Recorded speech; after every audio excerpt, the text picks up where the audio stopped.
Hello friends, welcome to my YouTube channel. जैसा कि कुछ लोग कमेंट कर रहे थे कि सर आपने किस तरह से पढ़ाई किया था, तो उसके बारे में मैं अपने टाइम टेबल जो था उस टाइम जब मैं तैयारी कर रहा था, तो उस टाइम टेबल के बारे में मैं आपको डिस्कस कर दूंगा। ये एक्चुअली में फ़ोटो किसी फ्रेंड ने मांगा था उस टाइम, जिस टाइम मैं प्रिपरेशन कर रहा था, तो वही मैंने भेजा था। तो मेरे पास ये फ़ोटो है। तो ये आप डेट देख सकते हैं कि 17/6/2020 का है। तो ये उस टाइम का है जब हमारे देश में, अपने देश में लॉकडाउन चल रहा था। तो लॉकडाउन के हिसाब से मैंने टाइम टेबल बनाया था उस समय। आप जब भी पढ़ाई करते रहते हैं बाहर में, तो आप इस तरह से लेंगे आप इस टाइम टेबल को कि आप लॉकडाउन में, मतलब किसी से आपको कोई मतलब नहीं है, आपको सिर्फ और सिर्फ अपने पढ़ाई से मतलब है कि किस तरह से आपको एग्ज़ाम में अच्छे नंबर लाने में हैं। तो मैं अपना टाइम टेबल बता देता हूँ। एक्चुअली में मेरा उस टाइम कोचिंग ख़त्म हो गया था मार्च में ही। तो और मार्च में ही पेपर भी था, तो एक्सटेंड हो गया था हम लोग को। तो उसके मद्देनज़र फिर मैंने अपना टाइम टेबल बनाया था। तो उस हिसाब से मेरा कोचिंग मतलब ऑफ था, मैं फ्री था पूरे टाइम। तो उस हिसाब से मैंने टाइम टेबल बनाया। तो देखते हैं कि मैं किस तरह से पढ़ाई किया था उस टाइम पे। तो मेरा टाइम टेबल था कि सुबह डेली 6 बजे का अलार्म रहता था, और मैं 6 बजे डेली सुबह उठ जाता था। और उठते ही सबसे पहले मैं अपने जो नोट्स है, अपना नोट्स मैं अपने बाद में दिखाऊंगा कि किस टाइप का मैं नोट्स बनाया था। तो सबसे पहले मैं अपने नोट्स को डेली पढ़ता था स्टार्टिंग में, क्योंकि सुबह में जो आप पढ़ते हैं ना, वो आपको मतलब एक तरह से याद रहता है पूरे दिन।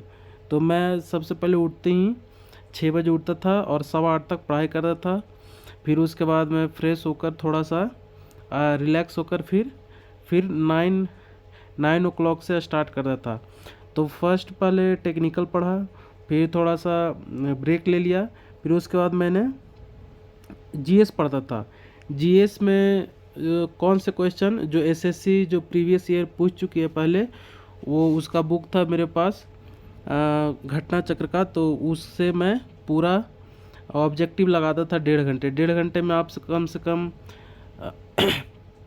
90 मिनट में आप 150 क्वेश्चन से ज़्यादा आप लगा सकते हैं, क्योंकि उसमें जीएस में सिर्फ पढ़ना होता है। आता है तो लगाइए, नहीं तो आप उसे याद रखिए। तो आप 10:30 तक ये हो गया। तो 10:30 के बाद फिर मैं खाना खुद खुद ही बनाता था। तो 10:30 से लेकर के 12 तक मैं अपना सारा काम निपटा लेता था। और 12 बजे से फिर 3:30 बजे तक मैं टेक्निकल पढ़ता था। अपना नोट्स जो बनाया था, नोट्स बनाने में मुझे मार्च में लॉकडाउन हुआ था, तो अप्रैल 1 से मैं बनाना चालू किया नोट्स। तो मुझे करीब करीब 1.5 महीने लग गए, जबकि मैं डेली सिर्फ नोट्स ही बनाता था। तो मैंने अपने जो 10-12 हो गए थे कॉपी, उसका मैंने एक कॉपी बना लिया था। तो बनाने में बहुत टाइम लगा था। तो उसी नोट्स को मैं डेली पढ़ता था, क्योंकि मुझे पता था कि अगर ये मैंने याद कर लिया, तो वो सारे जो अपने 10-12 कॉपी है उसके बराबर एक एक कॉपी है, तो ये काफ़ी हेल्प करेगा। तो उसी हिसाब से मैंने उस नोट्स को प्रिपेयर किया था। तो आप लोग के पास टाइम कम है, तो ऐसा कीजिए कि आप जो इम्पोर्टेंट जो टॉपिक्स है और जो लाइन है, वन लाइनर, उसे आप अच्छे से याद कर लेंगे। तो 12 बजे से फिर टेक्निकल पढ़ता था।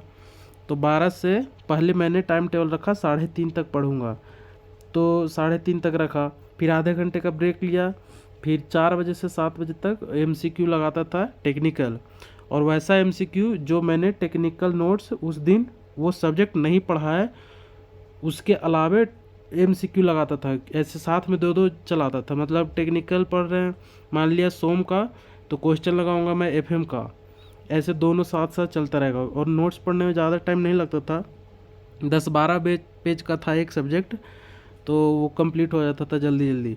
तो आपको जो नोट्स है वो आप कम से कम एग्ज़ाम जाने से पहले 7 बार आप कंप्लीट करके जाइए। जितना नोट्स आप पढ़ते रहेंगे उतना आपके दिमाग में वो चीज़ें चलते रहेगा। फिर 4 से 7 हो गया, आपको टेक्निकल एमसीक्यू पढ़ता था। फिर उसके बाद खाने बनाने के लिए, घर पे बात करने के लिए ब्रेक ले लेता था। और 8:30 से फिर पढ़ाई शुरू करता था। तो 8:30 से फिर 10 बजे तक रीजनिंग पढ़ता था। तो रीजनिंग में आपको कोई भी जो प्रीवियस ईयर एसएससी का है वो आप बुक ले लीजिए एक, और वो क्वेश्चन को लगाते रहिए। प्रैक्टिस ही है जो रीजनिंग में आपको हेल्प करेगा। और आप किस तरह से रीजनिंग में आपको कम से कम 40 मार्क्स लाने ही हैं। 40 मार्क्स आप कैसे लाएंगे, तो प्रैक्टिस करेंगे। तो देखिए इधर जो इस तरह से है, आपको जो क्वेश्चन एसएससी प्रीवियस का वो इस तरह से आपको सही होना चाहिए, तभी आप 40 प्लस लाएंगे। ये देखिए मैं यहाँ पे लगाया था, तो मतलब करेक्ट होना चाहिए। मेनली यही है कि आप रीजनिंग को इस तरह से आप बना लीजिए कि उसमें गलती होने का चांसेस बहुत कम हो। तो ये था मेरा। आप देखिए अपने हिसाब से इसे एडजस्ट कर सकते हैं। और फिर मुझे लगा कि कुछ चीज़ें कमी हो रही है यहाँ पे, तो फिर मैंने टाइम टेबल रिवाइज करके कैसे कर दिया। तो बाकी चीज़ें तो सही लग रहा था, लेकिन जो 12 से 3:30 था टेक्निकल, उसको मैंने 12 से 4 कर दिया। 12 से 4 करके 2-2 घंटे का दे दिया सब्जेक्ट को।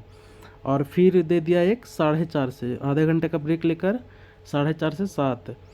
और इसमें वो सब्जेक्ट लेता था जो बड़ा हो, मतलब 4:30 से 7 तो काफ़ी टाइम हो जाता है, तो इसमें बड़े बड़े सब्जेक्ट पढ़ाई करता था मैं।